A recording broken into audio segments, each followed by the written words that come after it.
Have you ever woken up in the morning and sighed? Oh no, not again.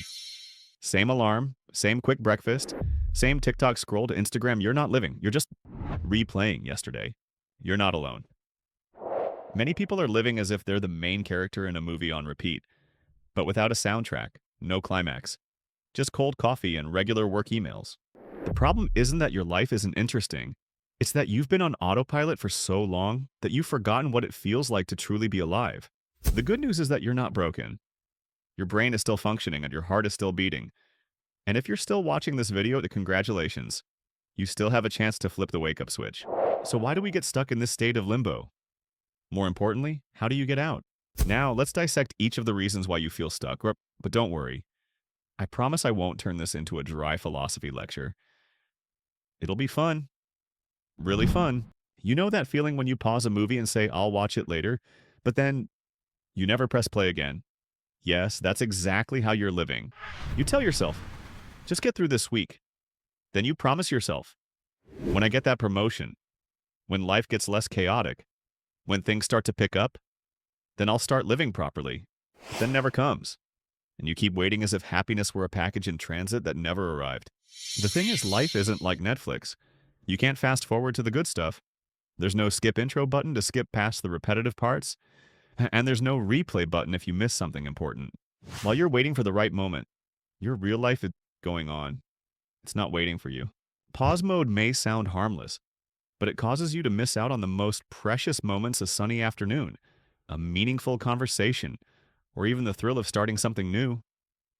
Days pass by not because you're living wrongly, but because you're not living at all.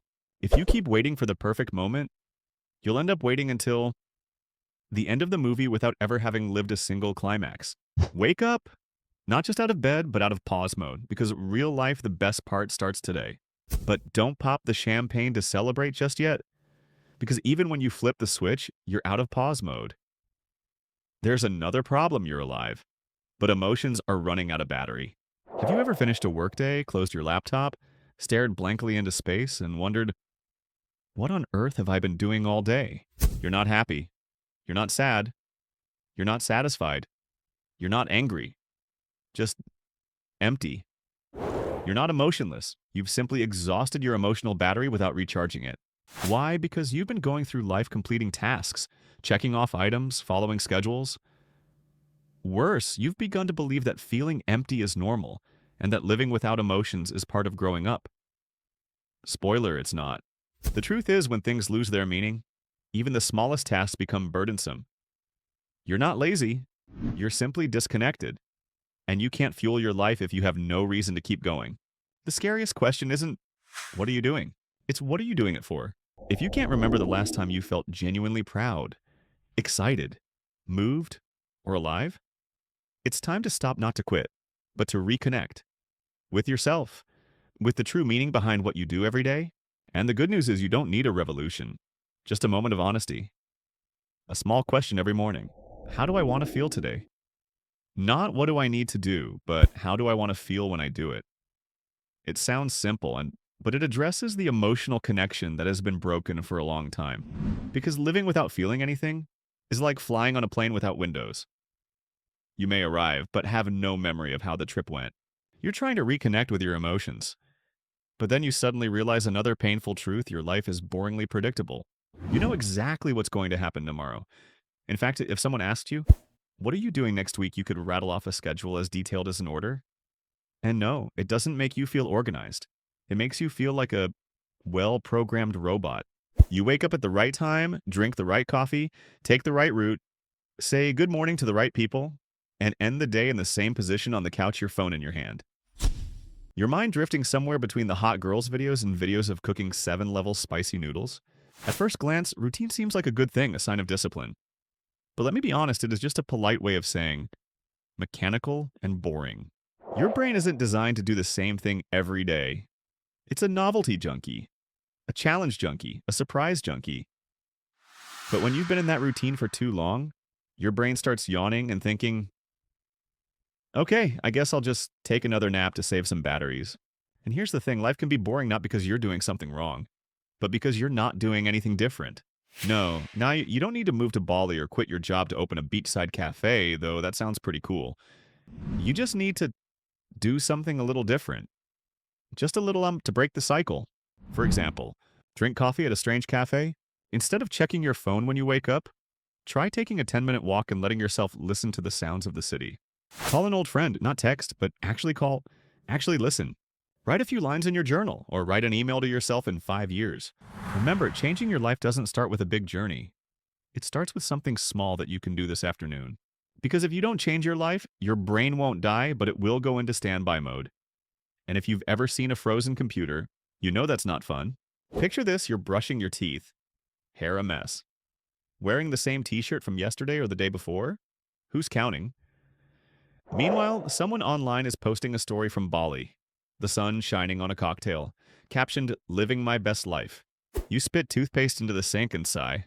What is my life? It's okay. You're not weird. You're just playing a game we've all played and lost, comparing your behind the scenes to someone else's highlight reel. You see the sunset, but you don't see them arguing over the music. You see the rooftop dinner, but you don't see them secretly Googling the pronunciation of the food on the menu. You see the cool skydiving clip, but you don't see them shaking like a leaf for 30 minutes before the jump. And so you sit there, surrounded by a messy room and unpaid bills, wondering, why am I so bad? The truth is, you're not bad. You're just living. They're sharing a carefully curated, edited version of their life, color-filtered, cropped, with the right music and emojis. Life isn't a 90-minute inspirational movie shot from a drone. It's the late mornings, the simple meals, the silly stories with your best friend that make you laugh out loud over nothing. You're not lacking. You're just forgetting that the mess is part of the beauty. The next time you see a friend living the dream life and you're eating instant noodles with the TV playing reruns, remind yourself of this. You're living your authentic version of yourself, and it doesn't need any editing. Looking deeper, do you ever feel like an office worker stuck in a game of catch-up with your own schedule?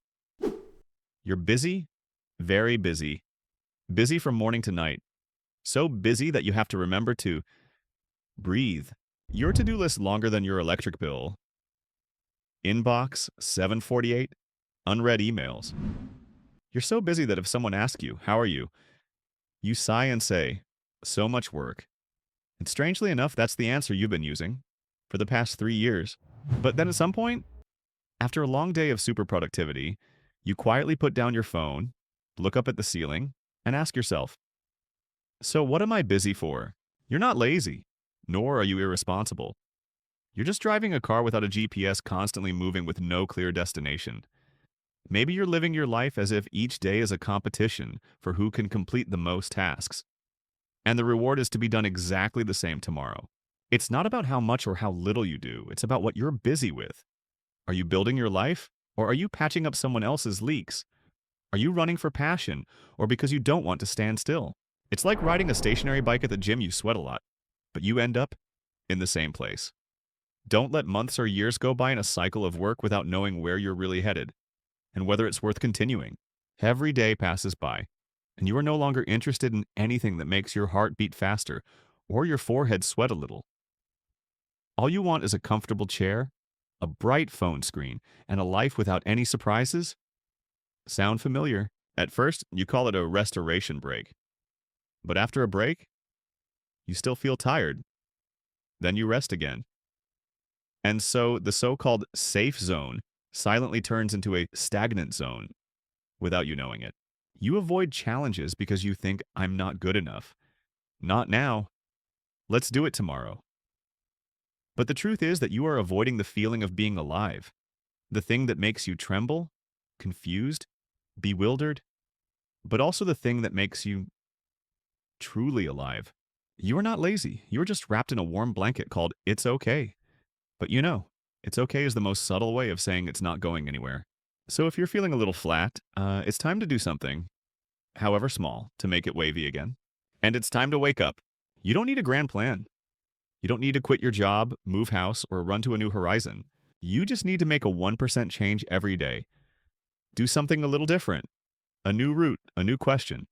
A small but meaningful hour habit. Celebrate small victories. Make your bed. Practice deep breathing, put down your phone, pick up a pen. Write a few lines every morning. Turn your daily routine into small rituals. Make a cup of coffee as if you were cooking for your loved one. Take a walk without headphones.